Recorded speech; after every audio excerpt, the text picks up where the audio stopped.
नमस्कार, आप देख रहे हैं जी न्यूज। मैं हूं आपके साथ मीमांसा मलिक और इस वक्त की बड़ी खबर आपको दे दें जो कि गोवा की राजनीति से जुड़ी हुई है। सुप्रीम कोर्ट ने कांग्रेस की याचिका पर सुनवाई के दौरान मनोहर पर्रिकर के शपथ ग्रहण समारोह पर रोक लगाने से इनकार कर दिया है। सुप्रीम कोर्ट ने 16 मार्च को बहुमत परीक्षण का आदेश दिया है। गोवा की राज्यपाल ने बीजेपी को सरकार बनाने का न्योता दिया है। आज शाम मनोहर पर्रिकर सीएम पद की शपथ लेंगे। बीजेपी ने गोवा में सरकार बनाने के लिए 21 विधायकों के समर्थन का दावा किया है।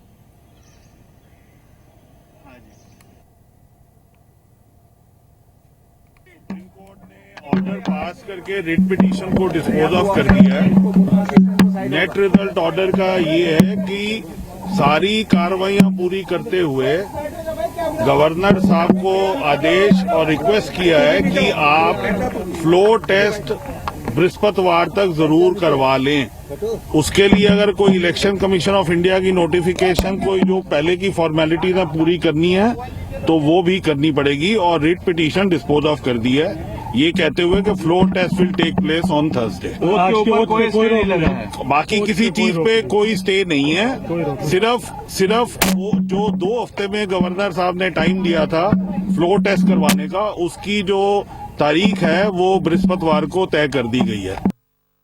आज जो सुप्रीम कोर्ट के सामने जो सुनवाई हुई थी, सुप्रीम कोर्ट ने उसे डिस्पोज ऑफ करते समय ये आज तय किया है कि 16 तारीख को फ्लो टेस्ट गोवा में होगा। ये मांग की गई थी पिटिशनर्स की तरफ से कि आज की जो स्वेरिंग इन होनी थी, ओथ टेकिंग सेरेमनी जो पर्रिकर साहब का जो होना था, उनकी प्रार्थना थी कि इस पे किसी प्रकार की रोक हो, लेकिन उस समय ये सुप्रीम कोर्ट ने इसे मंजूर नहीं किया है। जो कार्यक्रम तय हुआ है ओथ टेकिंग का, पर्रिकर साहब अपनी शपथ उसी कार्यक्रम के अनुसार आज लेंगे। और केंद्रीय मंत्री वेंकैया नायडू ने कहा है कि जो कुछ भी हुआ संविधान के मुताबिक हुआ। वहीं कांग्रेस उपाध्यक्ष राहुल गांधी ने कहा है कि बीजेपी पैसे का गलत इस्तेमाल कर रही है।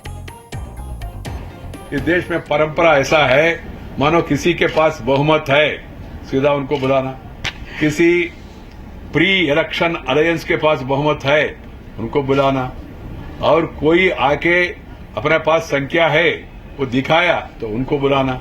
इसके अलावा और कोई पद्धति नहीं है। It's not a question of soon enough.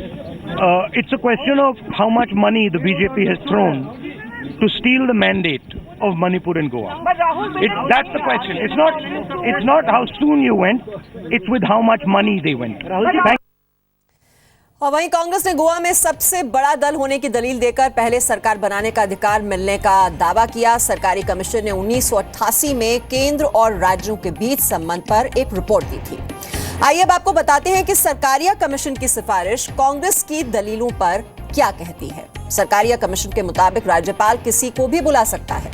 Commission की सिफारिश के मुताबिक जो दल बहुमत का दावा करे उसको बुलाया जा सकता है। अगर बहुमत नहीं है तो सबसे बड़ी पार्टी को सरकार बनाने के लिए बुलाना जरूरी नहीं। सरकारिया कमीशन ने 1988 में की थी यह सिफारिश। राज्य में गवर्नर की भूमिका के बारे में रिपोर्ट दी थी। और जानकारी के लिए इस वक्त हम सीधे रुक करेंगे। हमारे संवाददाता मनीष शुक्ला इस वक्त हमारे साथ है। मनीष, जो कांग्रेस की ओर से तर्क दिया जा रहा है कि सबसे बड़ी पार्टी तो वो है गोवा में, तो उन्हें ये मौका दिया जाना चाहिए था, लेकिन अगर वो सबसे बड़ी पार्टी है, उसके पास विधायक थे, तो आखिरकार उन्होंने राज्यपाल को अप्रोच क्यों नहीं किया? देखिए, जहाँ तक सुप्रीम कोर्ट की बात की जाए मीमांसा, सुप्रीम कोर्ट में कांग्रेस 2 ग्राउंड पर आई थी। एक तो उनका कहना था कि सबसे बड़ी वो पॉलिटिकल पार्टी है गोवा में, उनके पास 17 विधायक हैं, जबकि गवर्नर ने जो उससे छोटा जो दल था यानी बीजेपी, उसको इनवाइट किया और इनवाइट करने से पहले उनको कंसल्ट नहीं किया, ना ही उन्हें ये मौका दिया कि वो जो 21 जो मिनिमम नंबर है बहुमत साबित करने के लिए, वो उनके पास है कि नहीं। दूसरी बड़ी बात, वो चाहते थे कि आज शाम को पर्रिकर का जो शपथ ग्रहण का समारोह जो कार्यक्रम है उसको इस पर स्टे लगाया जाए, क्योंकि राज्यपाल के फैसले को ही क्वेश्चन दिया गया था। लेकिन जैसा कि आपने भी कहा कि ये सुप्रीम कोर्ट ने भी कांग्रेस जो पार्टी के वकील थे जो रिप्रेजेंट कर रहे थे याचिका करते के वकील अभिषेक मनु सिंघवी, उनको सुप्रीम कोर्ट ने कहा कि अभी भी आज की तारीख में भी आप कोई हलफनामा लेकर के नहीं आए हैं यहाँ पे कि आपके पास जो 21 बहुमत का आंकड़ा है कि नहीं, और सिर्फ हवा में ये आरोप लगाए जा रहे हैं क्योंकि राज्यपाल ऐसे वक्त में ये फैसला ले सकता है कि अगर उसे लगता है कि छोटा ही दल सही, लेकिन उसके पास अगर बहुमत का आंकड़ा है, अगर वो सरकार बना सकता है तो उसे बुला सकता है। जी, तो और बीजेपी के मुताबिक Maharashtrawadi Gomantak party, Goa forward party और निर्दलीय विधायकों का उसे समर्थन हासिल है और वो बहुत आसानी से अपना बहुमत साबित कर देगी। तो 2 दिन का वक्त दिया गया है बीजेपी को अपना बहुमत साबित करने के लिए। तो सबसे बड़ी पार्टी होने के बावजूद गोवा फिसल गया हाथ से। ये देखिए कांग्रेस की ये सिचुएशन।